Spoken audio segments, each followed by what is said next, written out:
ताकि तलबा को पता तो चले कि मनहज सलफ क्या है।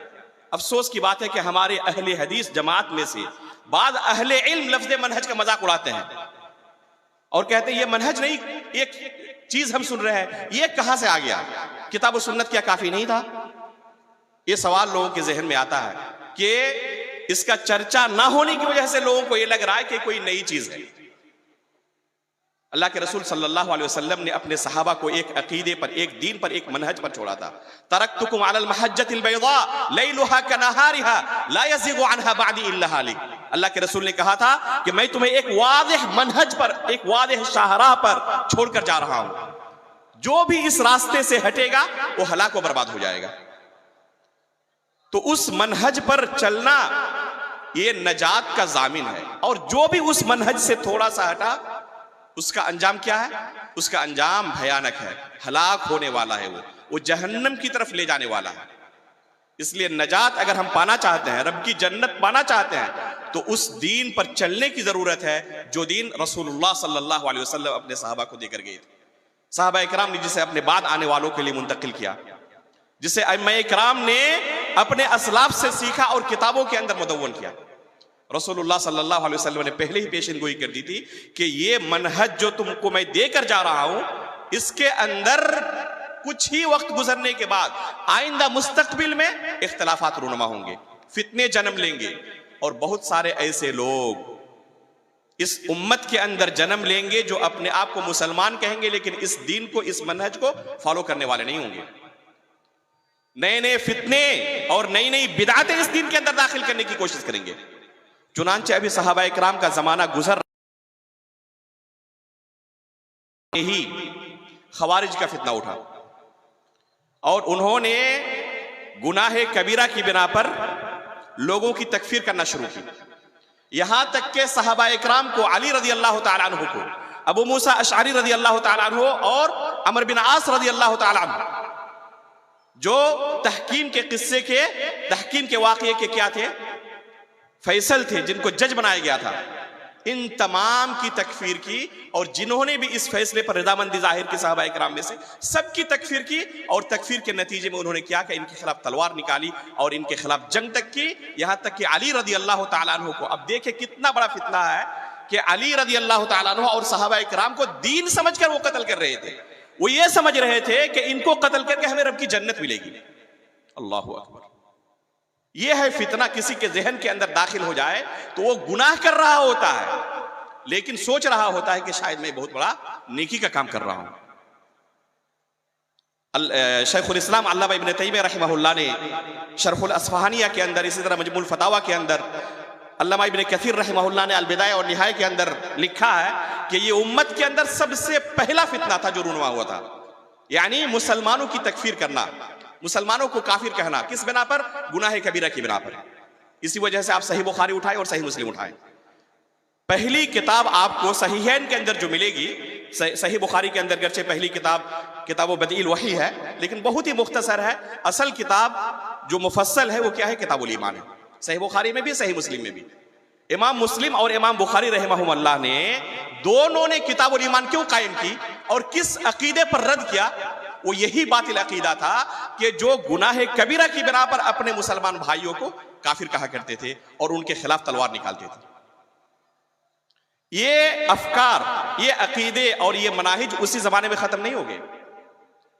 आज भी आप ऐसे लोगों को सुनेंगे जो गुनाह कबीरा की बिना पर मुसलमानों को जहन्नम, हमेशा जहन्नम के फतवे दागते रहेंगे कि फला उन्होंने गुनाह का काम किया है, और इस ताल्लुक से हदीस के अंदर ये वाइद है कि ये काम करे तो जहन्नमी, ये काम करे तो जहन्नमी, ये काम करे तो फला शख्स जन्नत में नहीं दाखिल हो सकता। और ऐसे लोग क्या कहते हैं? कहते हैं कि हम सिर्फ तर्जुमा कर रहे हैं अल्लाह के रसूल की हदीसों का, हमारी अपनी बात नहीं, हम तो मुतरजिम बस हैं, हम तो बस क्या है, अनुवादक हैं, अल्लाह के रसूल की बात है। मेरे भाइयों, यही फितना खवारिज ने लेकर उठा था कि गुनाह कबीरा की बिना पर अपने मुसलमान भाइयों की तकफीर करते थे और कहते थे कि ये दायरे इस्लाम से खारिज है। सिर्फ खारिज ही नहीं कहते थे, बल्कि इनका खून हलाल है, इस तरह के फतवे देते थे। यहां तक कि सहाबा इकराम तक को उन्होंने कत्ल करना नहीं छोड़ा। इसी के बिलमुकाबिल एक दूसरा गिरोह, एक दूसरा फितना पैदा हुआ था जो ये दावा कर रहा था कि चाहे आप कितना भी गुनाह कर लें, गुनाह के दलदल के अंदर डूब जाएं, अगर ला इलाहा इल्लल्लाह का इकरार कर रहे हैं तो इस गुनाह आपको कोई नुकसान नहीं पहुंचाता। ये मुर्जिया का फिरका था। और दोनों दलील के तौर पर अल्लाह के रसूल की हदीसें ही पेश करते थे, कुरान की आयतें ही पेश करते थे। लेकिन बिगाड़ कहां से आया? ये जो हम कहते हैं ना मनहज सलफ की जरूरत क्या है? मनहज सलफ की जरूरत इसलिए है, उसकी बुनियादी दो वजह है। पहली वजह क्या है कि अल्लाह रब्बुल आलमीन ने और रसूलुल्लाह सल्लल्लाहु अलैहि वसल्लम ने मनहज सलफ की इत्तिबा का हमें हुक्म दिया है। इसलिए मनहज सलफ की इत्तिबा करने वाला अल्लाह और उसके रसूल के हुक्म की इत्तिबा करने वाला होता है, तामील करने वाला होता है। उसकी दलीलें मैं इंशाअल्लाह आपके सामने अभी पेश करूंगा थोड़ी देर बाद। दूसरी सबसे बड़ी वजह यह है ताकि हमारा हश्र भी वही ना हो जो इन गुमराह फिरकों का हुआ, जिनके बारे में अल्लाह के रसूल ने वईद सुनाई थी, कुल्लुहा फिन्नार इल्ला वाहिदा, कि तमाम के तमाम जहन्नमी है सिवाय एक फिरके की। जैसे ये फिरका पैदा हुआ जो गुनाह कबीरा की बिना पर अपने मुसलमान भाइयों की तकफीर करते थे, इन्हीं के बिलमुकाबिल एक दूसरा फिरका मुर्जिया का पैदा हुआ जो क्या कहते थे कि गुनाह आप करते जाएं, आपने ला इलाहा का इकरार कर लिया है ना, ला यदुर्रु मअल ईमान ज़ंबुन, ईमान लाने के बाद गुनाह करने से कोई फर्क नहीं पड़ता, आपका ईमान उसी तरह है, इसके अंदर कभी ज्यादती नहीं होती है। इमाम बुखारी रहमहुल्लाह अपनी सही की शुरुआत किताबुल ईमान की करते हैं और क्या कहते हैं, अल ईमान व यज़ीद व यनकुस, कि ईमान के अंदर कमी और ज्यादती होती है। इमाम बुखारी खुद अपने बारे में फरमाते हैं कि मैंने 1080 असातिज़ा से इस इल्म को हासिल किया है, 1080 असातिज़ा से इस इल्म को हासिल किया है। उनमें से तमाम के तमाम इस अकीदे व मनहज पर थे कि अल ईमान क़ौलुन व अमल व यज़ीद व यनकुस, के ईमान कौल और अमल का नाम है और इसके अंदर कमी और ज्यादती होती है। वो किसी बिदअती से इल्म नहीं लेते थे, किसी ऐसे शख्स से इल्म नहीं लेते थे जो खुद इल्म हासिल किसी उस्ताद से ना किया हो। जाती तौर पर किसी किताब के मुताले के बाद, वो भी अरबी किताबें नहीं, मुतरजम किताबें हमारे इलाके में, और फिर वो जाके लोगों को तालीम देना शुरू कर दी। इस तरह के लोगों से इल्म नहीं लेते थे।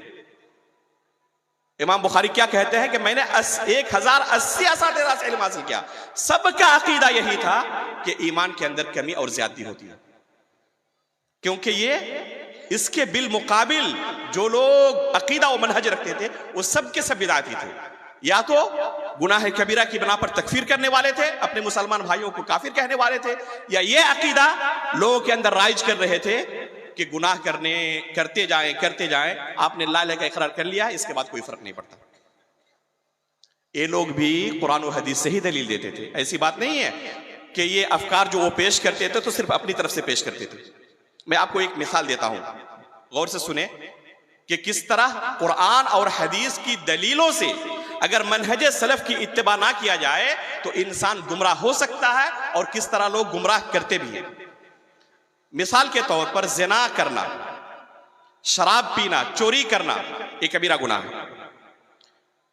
खवारिज का फिरका जो गुनाह कबीरा की बिना पर मुसलमान भाइयों को काफिर कहते हैं, वो अल्लाह के रसूल की हदीस पेश करते हुए कहते हैं कि अल्लाह के रसूल ने कहा है, ला यज़नी ज़ानी हीना यज़नी व हुवा मुमिन, वला यसरिक़ु सारिक़ हीना यसरिक़ व हुवा मुमिन, वला यशरबुल खमरा हीना यशरबुहा व हुवा मुमिन। एक जिना करने वाला जिना करते वक्त मुमिन नहीं होता, चोरी करने वाला चोरी करते वक्त मुमिन नहीं होता, एक शराब पीने वाला शराब पीते वक्त मुमिन नहीं होता। कहते हैं देखो अल्लाह के रसूल ने खुद कहा है कि ये अमाल करने वाले, जिना करने वाले, चोरी करने वाले, शराब पीने वाले मुमिन नहीं है। अल्लाह के रसूल ने उनके ईमान की नफी की है। पता चला कि गुनाह कबीरा करने वाला का ईमान खत्म हो जाता है, वो ईमान से खारिज हो जाता है। और दलील के तौर पर सही बुखारी और सही मुस्लिम की हदीस, अल्लाह के रसूल का कलाम। इसी के बिल मुकाबिल एक दूसरा गुमराह फिरका क्या है, मुर्जिया का, जो कहते हैं गुनाह करते जाए कोई फर्क नहीं पड़ता। वो भी अपने मौकिफ के लिए हदीस रसूल से ही, सहीहैन की अहादीस से ही दलील पेश करते हैं। चुनांचे अबू दर गिफारी रज़ियल्लाहु ताला अन्हु की मशहूर हदीस है, अल्लाह के रसूल सल्लल्लाहु अलैहि वसल्लम ने अपने सहाबा को खुशखबरी देते हुए कहा कि जिसने सिद्क़े दिल से ला इलाहा इल्लल्लाह का इकरार कर लिया वो क्या है, वो शख्स जन्नती है।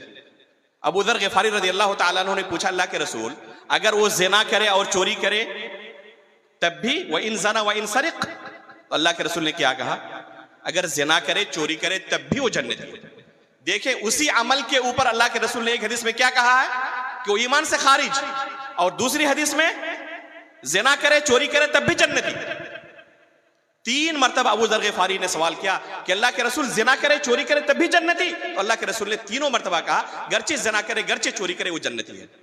तीसरी मरतबा कहा, व इन रग़िमा अरफ़ु अबी ज़र्रिन, अय अबू ज़र, गर्चे तुम्हें बहुत नागवार गुजरे, लेकिन फिर भी जन्नती। अबू ज़र ग़िफ़ारी वहां से निकल रहे थे और इस जुमले को बार बार दोहरा रहे थे, व इन रग़िमा अरफ़ु अबी ज़र्रिन, कि अबू ज़र तुम पर नागवार गुजरे, फिर भी वो जन्नत में जाएगा। देखें, 2 अलग अलग फिरके हैं, गुमराह फिरके, और दोनों अपनी मौकिफ के लिए हदीस रसूल से ही, वो भी सहीहैन की हदीस से दलील पेश करते हैं। क्या हकीकत में अल्लाह के रसूल सल्लल्लाहु अलैहि वसल्लम ने यही दीन दिया था?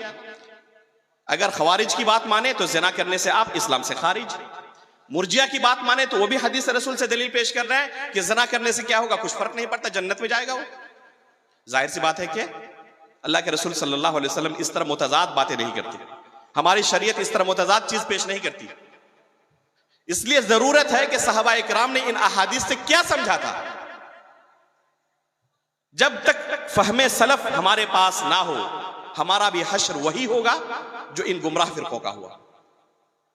जिस तरह इन्होंने अपने मुसलमान भाइयों को काफिर कहना शुरू किया था, इसी तरह हमारे दरमियान भी इसी तरह के अफकार पैदा होंगे और अपने मुसलमान भाइयों को गुनाह कबीरा की बिना पर इस तरह जहन्नम की वईद हम सुनाते रहेंगे और यही कहते रहेंगे कि हम सिर्फ मुतरजिम हैं, अल्लाह के रसूल की हदीस पेश कर रहे हैं। खवारिज भी यही कहते थे कि हम अपनी तरफ से कुछ नहीं कहते, अल्लाह के रसूल ने खुद कहा है कि वो जन्नत में दाखिल नहीं हो सकता, वो जहन्नम में जाने वाला है। अगर अपने मुसलमान भाई का कत्ल कर दिए तो कुरान करीम के अंदर अल्लाह ताला ने कहा क्या कि वो हमेशा हमेशा जहन्नम में रहने वाला है। तो कहते हैं कि देखो अल्लाह कुरान करीम के अंदर अल्लाह ताला ने कहा हुआ है, इसका मतलब कि गुनाह कबीरा करने की वजह से इंसान दायरे इस्लाम से खारिज हो जाता है। हम अपनी बात नहीं कहते, अल्लाह रब्बुल आलमीन के कलाम का तर्जुमा आपके सामने पेश कर रहे हैं। मेरे भाइयों, सिर्फ तर्जुमा काफी नहीं है, उस आयत का, उस हदीस का सही मफहूम क्या है, सलफ़े सालिहीन ने उससे क्या समझा है, यह बहुत जरूरी है देखना कि सलफ़े सालिहीन का फहम क्या था इन नुसूस के मुतालिक। जो मनहज हम इख्तियार कर रहे हैं, जिस तरीके पर चल रहे हैं, क्या हकीकत में सलफ़े सालिहीन का यही तरीका था? क्या वो इसी तरह लोगों को दीन इस्लाम से निकालते थे? इसका मतलब यह भी नहीं है कि कोई कुछ भी करता जाए वो इस्लाम से खारिज नहीं हो सकता। कोई ये भी ना समझे, बहुत सारे अमाल ऐसे हैं जिनसे इंसान दायरे इस्लाम से खारिज हो जाता है। कलमा ला इलाहा इल्लल्लाह का इकरार कर लेने से क़यामत तक के लिए वो कलमा ला इलाहा इल्लल्लाह का इकरार करने वाला बन जाए और मुवाहिद और मुसलमान बन जाए, ऐसी बात भी नहीं है। अगर इस कलमे का इकरार उसने किया, उसके बाद ऐसे अमाल किए जिनसे इंसान दायरे इस्लाम से खारिज हो जाता है, तो वो शख्स दायरे इस्लाम से खारिज ही होगा, लेकिन उसके उसूल व ज़ाब्ते हैं। मनहजे सलफ के मुताबिक उसके मुताबिक फैसला किया जाएगा कि हकीकत में वो शख्स दायरे इस्लाम से खारिज है या नहीं। सिर्फ कुफरिया अमल करने की वजह से, कुफरिया अकीदा रखने की वजह से कोई दायरे इस्लाम से खारिज हो, ऐसी बात नहीं है। बहुत सारे ऐसे अमाल हैं जिनसे इंसान दायरे इस्लाम से खारिज हो जाता है। उलमा इकराम ने बयान किया इन मसाइल को कि जिन अमाल की वजह से एक इंसान दायरे इस्लाम से खारिज हो जाता है, काफिर हो जाता है, लेकिन सिर्फ इस वजह से कि किसी को आपने देख लिया कि फला अमल कर रहा है जिसका ताल्लुक कुफ्र के साथ है या शिर्क के साथ है, और उस पर आप कुफ्र के फतवे लगाने लगे, ये सलफ़े सालिहीन का मनहज नहीं था। ये एक किताब मैंने तरतीब दी है कलमा ला इलाहा इल्लल्लाह के शुरूत व ज़वाबित के ताल्लुक से और नवाक़िज़ के ताल्लुक से कि किन चीज़ों की वजह से एक इंसान दायरे इस्लाम से खारिज हो जाता है। बहुत मुख्तसर किताब है, मतन है ये, और इसका मकसद यह है कि मदरसों के अंदर तलबा इसको हिफ्ज़ कर लें ताकि उनके पास ये उसूल व ज़वाबित ज़हन के अंदर हमेशा याद रहे कि किन चीज़ों की वजह से इस्लाम से इंसान खारिज हो सकता है और उसके उसूल व ज़वाबित क्या है। मुदर्रिसीन मशाइख पढ़ाएंगे तलबा को शरह के साथ, तो उनके अंदर ये बुनियादी मसाइल रासिख हो जाएंगे बिइज़्निल्लाह ताला। कहने का मकसद यह है कि हमारा यह भी मनहज नहीं कि कुछ भी करता जाए वो इस्लाम से खारिज नहीं होगा। मिसाल के तौर पर मैं आपको एक ही कर रहा हूं, नमाज का मसला आप ले लें। अब्दुल्ला बिन शकीक रहमहुल्लाह फरमाते हैं, और ये किबार ताबईन में से है, कि नमाज के अलावा कोई अमल हमने नहीं देखा जिसके बारे में सहाबा इकराम कहते थे कि इसका तर्क करना कुफ्र है। नमाज के बारे में साहबा इकराम एक वाहिद मसला था आमाल में से जिसके ऊपर कुफ्र के फतवे लगाते थे। ऐसे लोगों को काफिर कहते थे। तारिके सलात के बारे में सलफ़े सालिहीन का अक्सर और बेशतर आप यही मौक़िफ़ पाएंगे कि वो उनको काफिर समझते हैं। बल्कि उलमा ने कहा है कि अब्दुल्ला बिन शकीक रहमहुल्लाह के कौल सहाबा क्या इजमा नकल करना है कि तारिके सलात काफिर है। ठीक है कि अगर कोई शख्स नमाज नहीं पढ़ता, तारिके सलात है, तो वो काफिर है। यहां तक मसला हुआ। अब उसकी तत्बीक देना मुअय्यन शख्स पर, यह एक अलग मसला है। सलफ़े सालिहीन का मनहज आप उठाएं, आप पाएंगे कि एक है आम हुक्म बयान करना, जैसे कि इस किताब के अंदर तकरीबन 10 नवाकिज़ का बयान किया गया है जिससे एक इंसान दायरे इस्लाम से खारिज हो जाता है। उसके बाद आखिर में 2 सतर के अंदर सलफ़े सालिहीन का मनहज हमने जिक्र किया है। ये 2 सतर मैं आपके सामने पढ़ रहा हूं। वल हुक्म बित्तकफीर अला मन अता बिशय्इन मिनहा हुक्मुन आम ला यजूज़ु तंज़ीलुहु अला मुअय्यन इल्ला इंद तवफ्फुर शुरूत व इंतिफाइल मवानि' व क़ियामिल हुज्जति अलैहि। ये 1.5 सतर की इबारत है जिसमें इसी कायदे को बयान किया है कि किसी मुअय्यन शख्स पर तकफीर का हुक्म लगाना और उसके साथ काफिरों जैसा बर्ताव करना, इसके लिए शुरूत और ज़वाबित है। पहले हुज्जत कायम करना जरूरी है, उसके बाद मुअय्यन शख्स पर आप कुफ्र का फतवा लगा सकते हैं। ऐसा नहीं कि किसी को आपने देखा कि वो कोई कुफरी अमल कर रहा है, यहां तक कि अगर शिर्क भी कर रहा है, यहां तक कि कलामुल्लाह को मखलूक कह रहा है, जो कि कुफरी अकीदा, कुरान करीम को मखलूक कहने का दावा कर रहा है, और ये क्या अकीदा है? कुफरी अकीदा है। तो सिर्फ ये अकीदा आपने कुफरी अकीदा उस शख्स के पास पाया या कुफरी अमल पाया, इसलिए मुअय्यन तौर पर उस शख्स को आप काफिर कहें और उसके साथ कुफार जैसा तामुल करें, बर्ताव करें। कुफार जैसा तामुल करने का माना क्या है? मसलन उसकी वफात हो गई तो उसकी मीरास तकसीम नहीं होगी औलाद के दरमियान, उसका ज़बीहा खाना हलाल नहीं है, उसके जनाजे में शिरकत नहीं होगी, उसको मुसलमानों के कब्रिस्तान में दफन नहीं किया जाएगा। बहुत सारे मसाइल हैं जो कुफ्फार के साथ इस्लाम ने मशरू करार दिया है कि कुफ्फार के साथ इन मसाइल के अंदर तामुल किया जाएगा। निकाह करना जायज नहीं किसी काफिर के, किसी काफिर को ना अपनी बेटी देना जायज है और ना किसी काफिर औरत से निकाह करना जायज है। बहुत सारे मसाइल हैं कि किसी काफिर से कैसे तामुल करना है। तो किसी मुअय्यन शख्स पर जो ला इलाहा इल्लल्लाह का इकरार कर रहा हो, अपने आप को मुसलमान होने का दावा कर रहा हो, उस शख्स पर मुअय्यन तौर पर कि जैद काफिर है, बकर काफिर है, खालिद काफिर, इस तरह मुअय्यन तौर पर कुफ्र का फतवा लगाना, तो इसके लिए शुरूत और ज़वाबित है। बनी इसराइल का वाक़या आपने सुना होगा, बहुत मशहूर वाक़या है। वफात के वक्त उन्होंने अपने बेटों से क्या कहा था? जिंदगी भर गुनाह करते रहे। वफात के वक्त अपने बेटों से कहा कि मैंने जिंदगी भर कोई नेकी नहीं की है, अल्लाह ताला अगर मुझे पकड़े तो मुझे जैसी सजा देगा शायद कि किसी दूसरे को दे। इसलिए तुम लोग क्या करना, अपने बेटों से वसीयत की कि मेरे मरने के बाद मुझे जलाना, राख बनाना मेरे जिस्म को, और आधा हवा में आधा पानी में बहा देना। बेटों ने उसी तरह किया।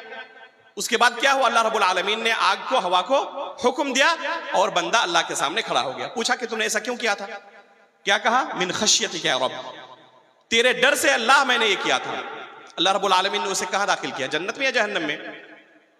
अल्लाह रब्बुल आलमीन ने उसे जन्नत में दाखिल किया। अपनी जिंदगी में उसने कोई नेकी नहीं की थी। आखिरी जिंदगी में क्या कोई नेकी करके मरा था या गुनाह करके मरा था?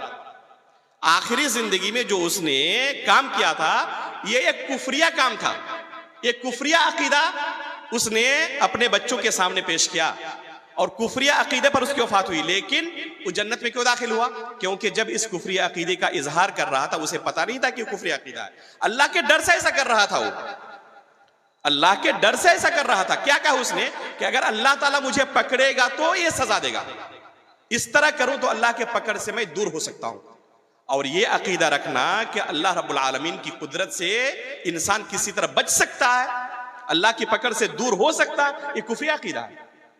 ये कहना कि अल्लाह ताला ये नहीं कर सकता, अगर मैं ये कर लूं तो अल्लाह ताला मुझे नहीं पकड़ पाएगा, ये कुफरी अकीदा है। अल्लाह की कुदरत पर शक करना है, बल्कि अल्लाह की कुदरत का इनकार है, ये शक भी नहीं, इनकार है। और अल्लाह की कुदरत पर कोई शक करे या इनकार करे तो काफिर हो जाता है। इसके बावजूद चूंकि उसके पास इल्म नहीं था, वो जाहिल था, इस वजह से अल्लाह रब्बुल आलमीन ने उसे जन्नत में दाखिल किया, जहन्नम में दाखिल नहीं किया।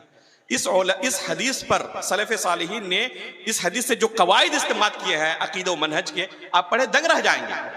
उनमें से एक अहम कायदा तकफीर के बाब में ये निकलता है कि किसी मुअय्यन शख्स को काफिर कहना अलग है।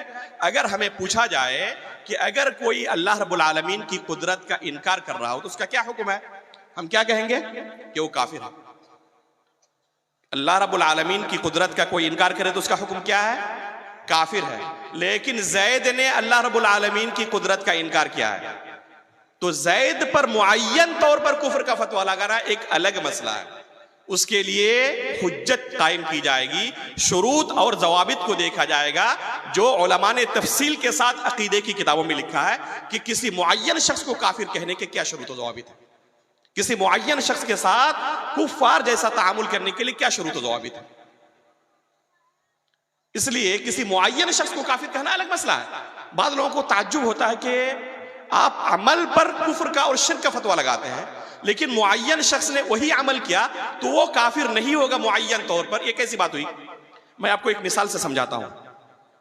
जरूरी नहीं है कि किसी ने अगर कोई शिरकी अमल किया है या कुफरी अमल किया है या कोई गुनाह किया है तो गुनहगार भी हो जाए, वो मुशरिक और काफिर हो ही जाए, जरूरी नहीं है। एक मिसाल से समझिए, आप किसी होटल में गए और होटल वाले से आपने पानी तलब किया कि मुझे एक गिलास पानी दो। अब होटल वाले ने, अंधेरा वहां पर था, गिलास में पानी की जगह पर शराब आपके सामने पेश कर दिया। आपने पी लिया उसे। जब आप पी रहे थे तो क्या समझकर पी रहे थे? पानी समझकर पी रहे थे, लेकिन हकीकत में क्या पी रहे थे? शराब पी रहे थे। तो आपने हकीकत में पिया शराब, लेकिन क्या आपके ऊपर शराब की हद नाफिज की जाएगी? क्योंकि आपको इल्म नहीं था। आपने शराब पिया है, लेकिन आपके ऊपर शराब की हद नाफिज नहीं की जाएगी। हदीस रसूल से एक मिसाल सुने। अल्लाह के रसूल सल्लल्लाहु अलैहि वसल्लम ने शराब पीने वाले पर लानत की है। शराब पीने वाले पर खुद अल्लाह के रसूल सल्लल्लाहु अलैहि वसल्लम ने लानत किया है। शराब के बारे में 10 लोगों पर लानत की है, उनमें से एक कौन है? शराब पीने वाला। रसूलुल्लाह सल्लल्लाहु अलैहि वसल्लम के जमाने में ही एक शख्स को बार बार शराब पीने के जुर्म में लाया जाता था और अल्लाह के रसूल उस पर हद नाफिज करते थे। एक मर्तबा एक सहाबी रसूल ने उस पर लानत भेज दी। खुद अल्लाह के रसूल ने आमतौर पर लानत भेजी हुई है कि शराब पीने वाले पर अल्लाह की लानत है। इस सहाबी से गलती क्या हुई? अल्लाह के रसूल की जो लानत थी उमूमी लानत थी, लेकिन इस सहाबी ने उस आम लानत को एक खास शख्स पर चिस्पा कर दिया, उसको ऊपर नासिल कर दिया, उसको उस कायदे को लागू कर दिया।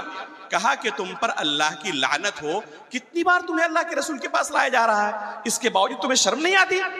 तो अल्लाह के रसूल ने फौरन कहा, ला तलअनहु फइन्नहु युहिब्बुल्लाह व रसूलह। उस पर लानत ना भेजो, ये अल्लाह और उसके रसूल से मोहब्बत करता है। उस सहाबी ने क्या गलती की थी? खुद अल्लाह के रसूल ने शराब पीने वाले पर लानत भेजी है, लेकिन गलती उनसे ये हुई कि एक आम हुक्म को एक खास शख्स पर उसने लागू कर दिया और एक खास शख्स के ऊपर कह दिया कि तुम पर अल्लाह की लानत हो। अल्लाह के रसूल ने फौरन मना किया कि उस पर लानत ना भेजो, ये अल्लाह और उसके रसूल से मोहब्बत करता है। तो जरूरी नहीं है कि कोई गुनाह कर रहा हो तो गुनाह करने वाला गुनहगार हो ही जाए। हो सकता है कि उसके पास उज़्र हो, वो तावील करने वाला हो, वो जाहिल हो, या उसके पास लाइल्मी हो, वो इस चीज को कुफ्र ना समझ रहा हो और उसके पास दलील अब तक वाज़ेह ना हुई हो। मुअय्यन शख्स पर कुफ्र का फतवा लगाना आम हुक्म की वजह से जायज नहीं है। उसकी मैं आपको 2 मिसालें पेश करता हूं। इमाम अहमद बिन हम्बल रहमहुल्लाह के जमाने में एक बहुत बड़ा फितना जाहिर हुआ था, खल्क़े कुरान का फितना, बहुत बड़ा फितना था। यहां तक के जो खलीफे वक्त थे मुअतज़िला और जहमिया वगैरह ने इनके ऊपर ऐसा कंट्रोल कर लिया था कि खलीफे वक्त को इस बातिल अकीदे का असीर बना लिया था, इस बातिल अकीदे का मानने वाला बना लिया था। तो खलीफे वक्त भी इस बातिल अकीदे को कबूल कर चुका था कि कुरान करीम क्या है? मखलूक है। हालांकि कुरान करीम क्या है? सलफ़ सालिहीन का अकीदा यह है कि कुरान मखलूक नहीं, अल्लाह का कलाम है। कुरान अल्लाह रब्बुल आलमीन का कलाम है और अल्लाह के कलाम को या अल्लाह की किसी सिफत को मखलूक कहना ये कुफ्र है। जो उलमा इकराम थे उन्होंने फौरन इस अकीदे का सलफ़ सालिहीन ने रद्द किया। खलीफे वक्त ने अपने पावर के बल पर जोर जबरदस्ती लोगों को यह अकीदा कबूल करवाना शुरू किया। यहां तक कि अगर कोई इनकार कर देता उस पर कोड़े बरसाते, जेल में डाल देते, कत्ल कर डालते। यहां तक कि जब इमाम अहमद बिन हम्बल रहमहुल्लाह के पास आए, उन्होंने इनकार कर दिया। इमाम अहमद बिन हम्बल रहमहुल्लाह को सख्त तरीन सजाएं दी गई इस बातिल अकीदे को कबूल ना करने की वजह से। यहां तक कि जल्लाद मारते मारते इमाम अहमद बिन हम्बल रहमहुल्लाह को थक जाता और कहता कि मैं अभी थोड़ा आराम करने के लिए जा रहा हूं, फिर आकर मारूंगा। मारने वाला थक जाता, इसके बावजूद इमाम अहमद बिन हम्बल रहमहुल्लाह ने अपनी जबान से इस कुफरिया कलमे का इजहार नहीं किया, इस कुफरिया कलमे को कबूल नहीं किया उसने, इमाम अहमद बिन हम्बल रहमहुल्लाह ने। इसके बावजूद इमाम अहमद बिन हम्बल रहमहुल्लाह इन लोगों को जो उनको सजाएं देते थे, एक कुफरिया अकीदा को कबूल करने पर मजबूर कर रहे थे, उन लोगों को इमाम अहमद बिन हम्बल रहमहुल्लाह ने काफिर नहीं कहा। उनके लिए नमाज में दुआएं करते थे, बल्कि किसी ने कहा कि आप इजाजत दें, हम इनके खिलाफ बगावत करके इनका तख्ता पलट देते हैं। और किसी मुस्लिम हाकिम के खिलाफ बगावत करना यह जायज नहीं, हराम है, खुरूज हराम है जब तक कि वो मुसलमान है। इल्ला अन तरौ कुफ्रन बवाह, अल्लाह के रसूल ने कहा है, यहां तक कि वाज़िह तौर पर कुफ्र देख लो, इंदकुम मिनल्लाहि बुरहान, अल्लाह रब्बुल आलमीन की दलील तुम्हारे पास एकदम खुली हुई हो, कोई शको शुबा ना हो कि ये कुफ्र है, और लोगों को ये ना लगे कि मुसलमानों को क्या कर रहे हैं, ये काफिर कर रहे हैं। इमाम अहमद बिन हम्बल रहमहुल्लाह ने कहा नहीं, इनके खिलाफ खुरूज जायज नहीं है, बल्कि खुद मैं अपनी नमाजों में सजदे में उनके लिए दुआएं करता हूं। गौर करें कि एक कुफरिया अकीदा है, बरमला इजहार ही नहीं कर रहे हैं, लोगों को जबरदस्ती डंडे की और क्या कहते हैं कि तलवार की नोक पर इस बातिल अकीदे को, कुफरिया अकीदे को कबूल करवा रहे हैं। इसके बावजूद उस जमाने के सलफ़े सालिहीन ने, ये कौन सा जमाना था, इमाम बुखारी रहमहुल्लाह का जमाना था, इमाम मुस्लिम रहमहुल्लाह का जमाना था, इमाम अली बिन मदीनी, यहया बिन मईन, इसहाक बिन राहविया और इमाम अबू दाऊद रहमहुल्लाह का जमाना था। ये किबार मुहद्दिसीन का जमाना था। किसी ने भी इन लोगों पर मुअय्यन तौर पर कुफ्र का फतवा सादिर नहीं किया, हालांकि सब ये बिल इजमा अकीदा रखते थे कि अल्लाह रब्बुल आलमीन के कलाम को, कुरान करीम को मखलूक कहना कुफ्र है। तो मेरे भाइयों, एक कुफरिया अकीदा रखना, कुफरिया अमल करना एक अलग मसला है, और मुअय्यन शख्स पर उसी हुक्म को नाफिज कर देना, जैसे कि अभी हमने कहा तारिक सलात के बारे में, नमाज तर्क करने वाले के बारे में, राजिह यही है, गर्चे कुछ इख्तिलाफ भी है, नमाज तर्क करना यह कुफरी अमल है और तारिक सलात ये काफिर है। ये आम हुक्म है, लेकिन किसी मुअय्यन शख्स पर इस हुक्म को नाफिज कर देना कि फलां शख्स काफिर हो चुका है और उसके साथ आज से क्या किया जाएगा, कुफार जैसा तामुल किया जाएगा, ये सलफ़े सालिहीन का मनहज कभी नहीं रहा। शेखुल इस्लाम अल्लामा इब्न तैमिया रहमहुल्लाह मुनाजरा करते थे जहमिया से, मुअतज़िला से, और कहते थे कि तुम जो अकीदा रखते हो कि अल्लाह रब्बुल आलमीन हर जगह है, अर्श पर नहीं है, अल्लाह रब्बुल आलमीन की रुयत का और दीदार का इनकार करते हो, यह अकीदा अगर मैं रखूं तो अभी मैं काफिर हो जाऊंगा, लेकिन इसके बावजूद मैं तुम्हें काफिर नहीं कह पा रहा हूं, क्योंकि जो इल्म मुझे पहुंच चुका है वो इल्म तुम्हें अभी तक नहीं पहुंचा है। तुम तावील करने वाले हो, तुम ये समझ नहीं पा रहे हो कि हकीकत में कुफ्र है। इस वजह से ये अकीदा अगर मैं अभी रखूं तो फौरन मैं इस्लाम से खारिज हो जाऊंगा, इसके बावजूद मैं तुम्हें काफिर नहीं कह पा रहा हूं। तो मुअय्यन शख्स को कुफरिया अमल की वजह से या कुफरिया अकीदे की वजह से काफिर कहना और उसके साथ कुफार जैसा तामुल करना कभी भी सलफ़े सालिहीन का मनहज नहीं रहा है, किसी दौर में नहीं रहा है। एक मसला हुआ। दूसरा मसला मैं बयान कर रहा था कि सलफ़े सालिहीन के ज़माने में एक और फितना उठा था जिस पर बहुत ज़्यादा जोर लगाकर उस फितने को उन्होंने दबाने की कोशिश की और उसको ख़त्म करने की कोशिश की। बहुत सारे उलमा ने इस पर किताबें तक तसनीफ़ की। वो क्या फितना था? वो फितना इमाम मुस्लिम रहमहुल्लाह ने अपनी सही के मुकद्दिमे के अंदर बयान किया है। खतीब बगदादी रहमहुल्लाह ने अल किफ़ाया के अंदर और अल फ़क़ीह वल मुतफ़क़्क़ीह के अंदर बयान किया है, और भी उस जमाने के सलफ़े सालिहीन ने इस फितने को बयान किया है और इस फितने से रोकने की उम्मत को कोशिश की है। वो फितना क्या था? इमाम मुस्लिम रहमहुल्लाह अपनी सही के मुकद्दिमे में अबू ज़िनाद रहमहुल्लाह से नकल करते हैं कि मदीने के अंदर 100 से ज्यादा ऐसे लोग थे या तकरीबन सैकड़ों ऐसे लोग थे जो लोगों को दीन की तालीम देते थे, लोगों को दीन सिखाते थे, मा युखदु अन्हुल इल्म युकालु लैसा मिन अहली, लेकिन इनसे इल्म नहीं लिया जाता था। कहा जाता था कि ये अहले इल्म में से नहीं है, इनसे बचकर रह रहा है, इनसे दीन लेना। खतीब बगदादी रहमहुल्लाह ने इस असर को अपनी किताब के अंदर भी अपनी सनद से नकल किया है, और उसके अंदर इमाम मालिक रहमहुल्लाह का कौल नकल किया है अबू ज़िनाद रहमहुल्लाह के कौल की तफसीर में। इमाम मालिक रहमहुल्लाह उसकी तफसीर करते हुए कहते हैं कि क्यों इन लोगों से इल्म नहीं लिया जाता था। अदरकतु बिल मदीनति मिअतन कुल्लुहुम मामून ला युखदु मिनहुल इल्म युकालु लैसा मिन अहलिही। अबू ज़िनाद रहमहुल्लाह ताबिई हैं, अभी सहाबा इकराम का सिर्फ दौर गुजरा है और ये फितना उभर चुका था। लोगों को ऐसे लोग दीन सिखा आ चुके थे जो खुद अहले इल्म में से नहीं थे, और अफसोस की बात है कि आज भी ये फितना जबरदस्त तरीके से हमारे इस इलाके में फैला हुआ है। ऐसे लोग लोगों को दीन सिखाने के लिए हाजिर होते हैं स्टेजों में जो खुद इल्म हासिल नहीं किए हैं। अगर उनको पढ़ने के लिए कहा जाए तो एक सतर अगर इबारत ना लगी हुई हो तो पढ़ नहीं सकते। ये उनकी इल्म की हालत है, और वो लोगों को दीन सिखा रहे हैं। अब जाहिर सी बात है कि जिसके पास खुद इल्म ना हो वो लोगों को क्या सिखाएगा? अपने जहन से जिस चीज को उसने दीन समझा है वही सिखाएगा। उलमा इकराम ने तफसील के साथ इस मसले पर लिखा, इतना ज्यादा वाज़ेह तौर पर ये खुला हुआ मनहज है कि जर्रा बराबर इसमें कोई इख्तिलाफ की चीज नहीं है। ये 2-2-4 की तरह खुला हुआ मनहज है कि ऐसे लोगों से इल्म हासिल करना जायज नहीं है। इमाम मालिक रहमहुल्लाह उसकी तफसीर करते हुए क्या कहते हैं कि क्यों इन लोगों से इल्म हासिल नहीं किया जाता था। ये जब खुद से लोगों को सिखाने के लिए आते थे तो क्या इनकी दीनदारी के अंदर कोई खलल था? ये अमानतदार नहीं थे? कहते कुल्लुहुम मामून, ये सब के सब अमानतदार थे। तकवा और परहेजगारी के बाब में कोई इनके दरमियान इनके अंदर खलल और कमी नहीं थी। कमी कहां थी? इमाम मालिक रहमहुल्लाह कहते हैं कि उन्होंने ये इल्म किताबों से रट लिया था। अब गौर करें, ये आज के जमाने की हालत नहीं है। इमाम मालिक रहमहुल्लाह के जमाने और अबू ज़िनाद रहमहुल्लाह के जमाने का ही मामला है। फरमाते हैं कि उन्होंने ये इल्म कहां से? किताबों से रट लिया था, असातिज़ा से हासिल नहीं किया था। इसी तरह वो कहते थे कि जो मुसहफ से खुद से कुरान पढ़ना सीख लिया हो वो दूसरे बच्चों को कुरान तक नहीं पढ़ा सकता। जो खुद से इल्म हासिल कर लिया हो उस्ताद के पास आकर बैठकर उसको एक लंबी मुद्दत से हासिल ना किया हो वो लोगों को दीन नहीं सिखा सकता। अब्दुल्लाह बिन औन रहमहुल्लाह मशहूर ताबिईन में से हैं, वो फरमाते हैं ला युखदुल इल्म इल्ला अमन शुहिद लहु बित्तलब।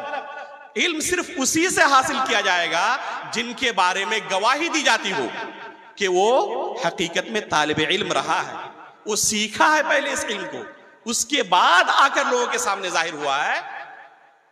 अल्लामा शौकानी रहमहुल्लाह ने तफसील के साथ फर्क बयान किया है कि किनको मुतालिम कहा जाएगा जो लोगों को दीन की तालीम नहीं दे सकता, और किसको आलिम कहा जाएगा जो लोगों को दीन की तालीम दे सकता है। अब तफसील के साथ पढ़ें, मैंने बहुत ज्यादा इस मसले पर लिखा है। जो मेरे पेज को फॉलो करते हैं या फ्रीलांसर के अंदर सिर्फ आप देख ले उन मज़ामीन को जो इस मसले से मुताल्लिक हैं, जो लोगों को दीन सिखाते हैं लेकिन खुद उन्होंने दीन नहीं सीखा है। सलफ़ सालिहीन ने इस मुताल्लिक कितना जबरदस्त मौक़िफ़ अपनाया था।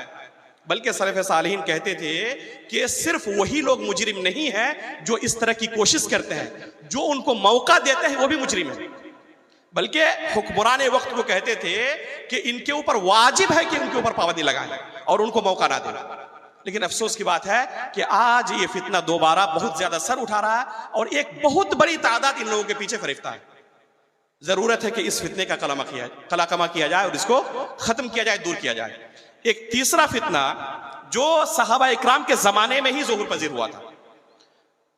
सही मुस्लिम की पहली हदीस आप उठाएं, सही मुस्लिम की पहली हदीस किताबुल ईमान की, एक मुकद्दमा जैसे खत्म होता है असल किताब शुरू होती है। पहली हदीस जो इमाम मुस्लिम ने किताबुल ईमान के अंदर रिवायत की है उसके अंदर एक बहुत बड़े फितने का तज़किरा किया है। वो फितना क्या है? हुमैद बिन अब्दुर्रहमान अल-हिमयरी और यहया बिन यामुर, ये दो ताबिई हैं। ये बसरा के इलाके से आते हैं, कहां? मक्का मुकर्रमा, और आपस में उस फितने का चर्चा करते हैं जो उनके इलाके में जाहिर हो चुका था। वो कौन सा फितना था? मैंने अभी शुरू में आपके सामने हदीस पढ़ी थी कि अल्लाह के रसूल ने खुद ये तंबीह की थी कि मेरी इस उम्मत के अंदर फिरके पैदा होंगे, हमेशा जिस मनहज को मैं देकर तुम्हें जा रहा हूं, इस मनहज पर आखिर तक तुम कायम नहीं रहोगे सब के सब लोग। बल्कि एक हदीस के अंदर अल्लाह के रसूल ने कहा कि क़यामत तक मेरी उम्मत में एक जमात ऐसी होगी जो हक पर कायम होगी।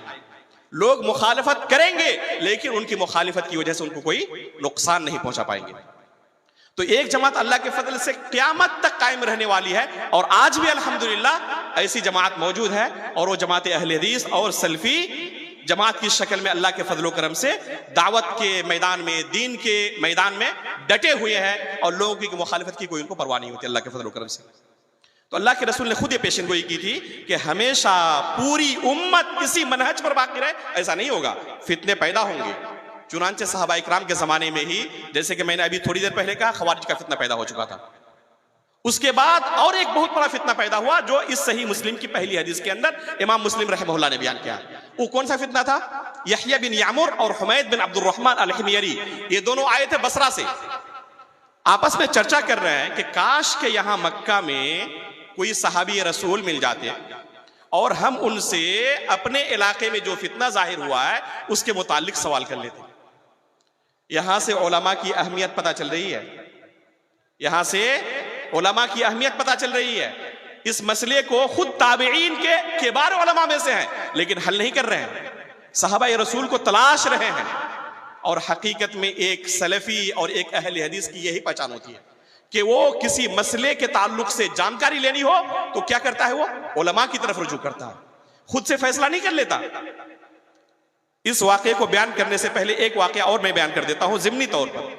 खुद सहाबा इकराम की जिंदगी में आप देखें एक नमूने को। उक़बा बिन हारिस रज़ी अल्लाह तआला अन्हु मक्का के अंदर मौजूद थे। अल्लाह के रसूल सल्लल्लाहु अलैहि वसल्लम हिजरत करके मदीना आ चुके थे, ये अभी मक्का में मौजूद हैं, और अभी तमाम सहाबा इकराम पर हिजरत फर्ज नहीं हो गया था, हिजरत फर्ज नहीं हो गई थी, बल्कि बहुत सारे ऐसे थे जो मुस्तज़अफ़ीन, जिनको अल्लाह ने कुरान में कहा है कि इनको अल्लाह ताला ने छूट दिया हुआ था, जब तक ये कमजोर हैं तब तक उनके लिए रुखसत है, मक्का में क़याम कर सकते हैं, लेकिन जैसे ही उनकी हालत सुधरे वो हिजरत करके मदीना आ जाएं।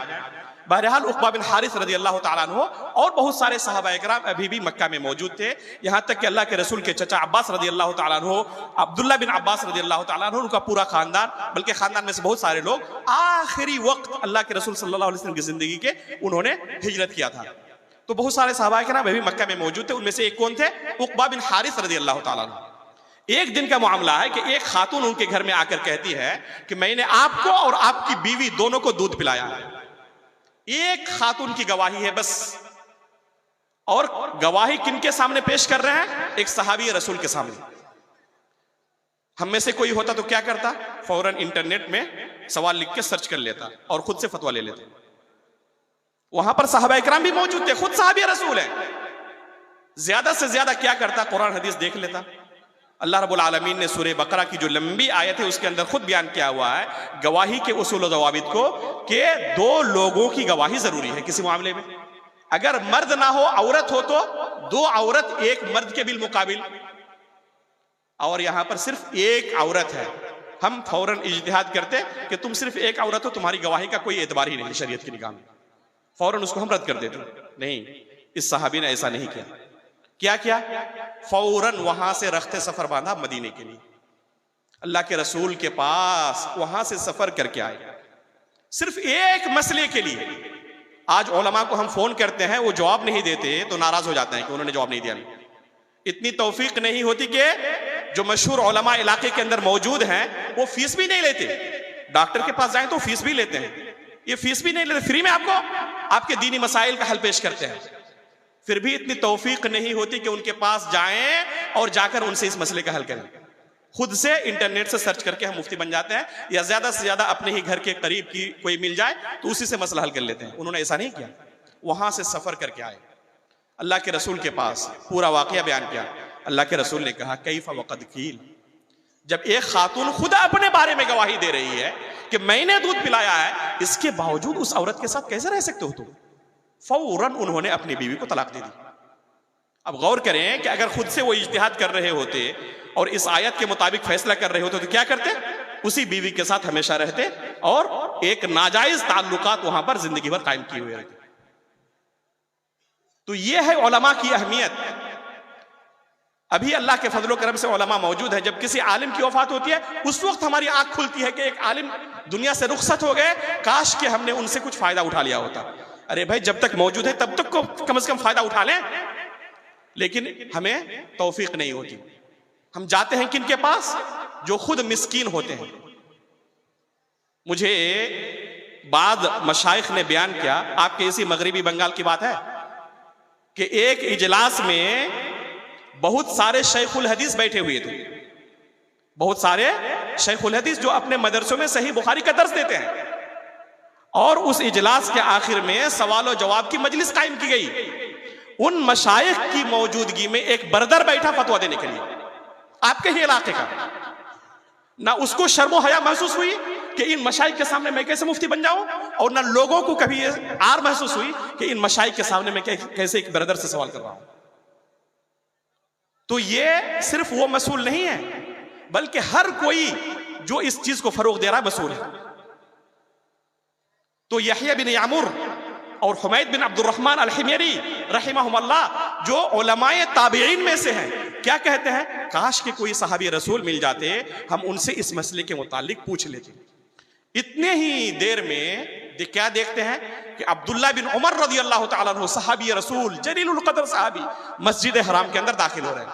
कहते हैं कि फौरन जाके हमने उनको लपका, एक दाएं और एक बाएं जानिब हो गए, और जाके उनके सामने हमने अपना मसला रखा कि हमारे इलाके बसरा में माबद जोहनी नाम का एक शख्स जाहिर हुआ है एक फितना लेकर। कौन सा फितना? तकदीर के इनकार का फितना। ये कोई नया फितना नहीं है, ये फितना सहाबा इकराम की जिंदगी में जाहिर हो चुका था। तकदीर के इनकार का फितना, अन्नल अम्र उनुफुन व अल्ला कदर। वो ये नारा लगाता था कि किसी चीज के बारे में तफसीली तौर पर इल्म अल्लाह ताला को कब होता है? वाक़े हो जाने के बाद, वाक़े होने से पहले अल्लाह ताला को कुछ पता नहीं रहता। नाउज़ु बिल्लाहि मिन ज़ालिक। वो अल्लाह कदर और तकदीर नाम की कोई चीज नहीं है। अब्दुल्ला बिन उमर रज़ियल्लाहु ताला अन्हु ने जब सुना, फौरन कहा कि उनको जाके कह देना कि मैं उनसे बरी हूं, वो मुझसे बरी है। हकीकत में अहले बिदअत के साथ एक सलफी आलिम का यही तामुल होना चाहिए, एक सलफी शख्स का यही तामुल होना चाहिए कि अहले बिदअत के साथ गठ जोड़ करके ना रहें, बल्कि वो मुझसे बरी है, मैं उनसे बरी हूं। दीनी मुआमलात में कोई उनके साथ दोस्ती नहीं। हाँ, दुनियावी कोई मामलात हो, कहीं पर मिल्ली मामला हो, तो वहां पर मसलहत के तहत अगर वहां पर लोगों को शुबहा नहीं पैदा हो रहा है, लोग आपसे गलत तअस्सुर नहीं ले रहे हैं और उनकी बिदअत से करीब नहीं हो रहे, तो हालात के पेश नजर कहीं कहीं पर मामूली गुंजाइश दी जा सकती है। वरना यही हुक्म है कि अहले बिदअत के साथ इत्तेहाद और इत्तेफाक करके रहना, लोगों के सामने उनको पेश करना, उनकी मजलिसों में हाजिर होना, उनकी बातें सुनना, इसकी गुंजाइश हमारी शरीयत ने नहीं दी है। ये सलफ़े सालिहीन का खुला हुआ वाज़ेह मनहज है। आप इमाम जिनके बारे में अभी मैंने शुरू में कहा कि इन किताबों को ना पढ़ने की वजह से हम अपने अकीदे और मनहज से वाकिफ नहीं है। आज इमाम लालकाई रहमहुल्लाह ने शरह उसूल एतिकाद अहले सुन्नह वल जमाअह के अंदर, जो कि मनहज की बेमिसाल किताब है, काश के इस किताब को तलबे इल्म को पढ़ा दिया जाता है। एक दो नहीं, तकरीबन 200 नुसूस जिक्र किए हैं सलफ़े सालिहीन का मनहज जिक्र करते हुए कि अहले बिदअत से किसी भी तरह का ताल्लुक रखना, उनकी मजलिसों में हाजिर होना, उनके दुरूस में हाजिर होना, उनको लोगों के सामने पेश करना जायज़ नहीं है। अब्दुल्ला बिन उमर रज़ियल्लाहु ताला ने फौरन कहा, उनको जाकर कह देना कि मैं उनसे बरी हूं, वो मुझसे बरी हूं, उनके साथ मेरा कोई ताल्लुक नहीं है। दूसरा जुमला क्या कहा कि अगर वो उहुद पहाड़ के बराबर भी अल्लाह के रास्ते में सोना खर्च करे, फिर भी अल्लाह रब्बुल आलमीन उनका कोई अमल कबूल करने वाला नहीं है जब तक के तकदीर पर ईमान ना लाए। उहुद पहाड़ के बराबर सोना खर्च करने का माना समझ रहे हैं ना? उहुद पहाड़ जानते हैं कितना बड़ा है? उहुद पहाड़ के बराबर अगर सोना इकट्ठा करना हो तो पूरी दुनिया की जायदाद को आप बेच दें, तब भी सोने के अंदर कन्वर्ट करें तो उहुद पहाड़ के बराबर नहीं हो पाएगा।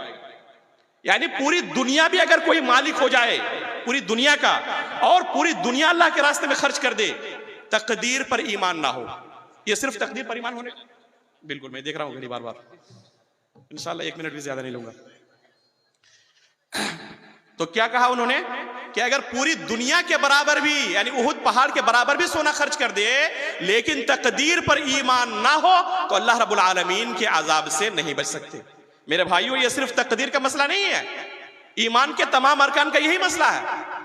आप पूछ ले इम्तिहान के तौर पर इसी जमात से, इसी ग्रोह से, कि कितने लोगों को तकदीर के बारे में पता है कि हमारा ईमान तकदीर के मुतालिक कैसा होना चाहिए।